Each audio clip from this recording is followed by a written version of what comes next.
Tiniyak ni Pangulong Aquino na hindi niya papayagang malagay sa panganib ang buong sambayan ng Pilipino.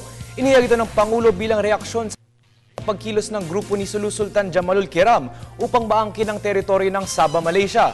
Kasabay nito, ilan pang proyekto ang pangkaunlaran ang inilunsad ng Pangulo upang maisulong ang kaunlaran ng Mindanao.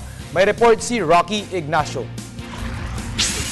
Tiniyak ni Pangulo Aquino ang pagbibigay proteksyon sa lahat ng Pilipino saan mang panig ng mundo. Sa kanyang pagsasalita sa pulong ng local at community leaders sa Davao City, binigyan din ito na bilang Pangulo tungkulin niyang pangalagaan ang kapakanan ng taong bayan at ilayo sa anumang kapahamakan. Nagsalita ang Pangulo kaugnay pa rin na umiinit na tensyon sa pagitan ng mga tagasunod ng Sultan ng Sulu at Malaysian Authority sa Sabah.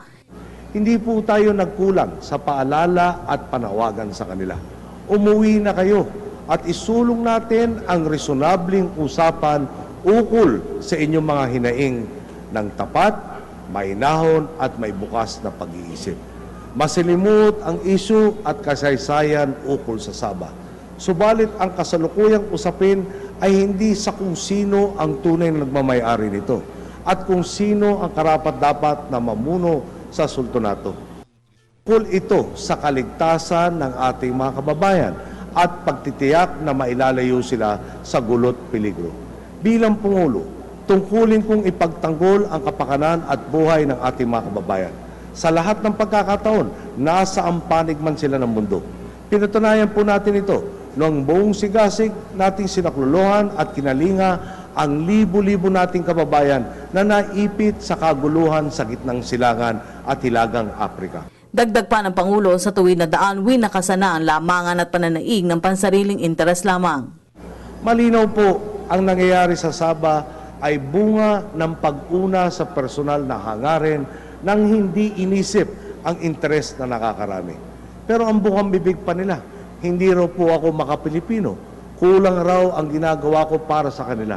Ang gusto po yata nila, ipadala natin ang ating hukbong sandatahan at samahan sila sa marahas na pakikipagbakbakan.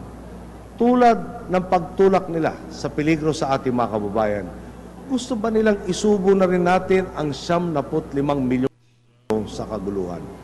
Sino po ngayon ang walang pakundangan sa kapwa nila Pilipino? Subukin po nilang isipin. Kapag po may naninindak at umaambag gumamit ng dahas sa ating bayan, pakikitunguhan ba natin sila bilang mabuting kaibigan?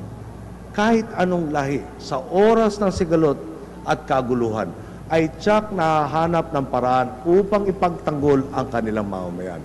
Samantala, tiniyak naman ng Pangulo na pagkakalooban ng tulong ang mga Pilipinong posibleng mapabalik sa bansa mula sa Sabah. Taon-taon po, kailangan ako maghanap ng 1 milyon trabaho para sa bagong dumadami. Yung dumadami pong numero at bagong kasali doon sa tinatawag na labor pool. Pag pinauwi yung 8,000 ay 800,000 yan, hahanapan natin ng trabaho. Hindi natin mahahanapan ng trabaho ng 1 linggo yan o ng 2 linggo. Halos katumbas yun ng nakagawa natin trabaho taon-taon.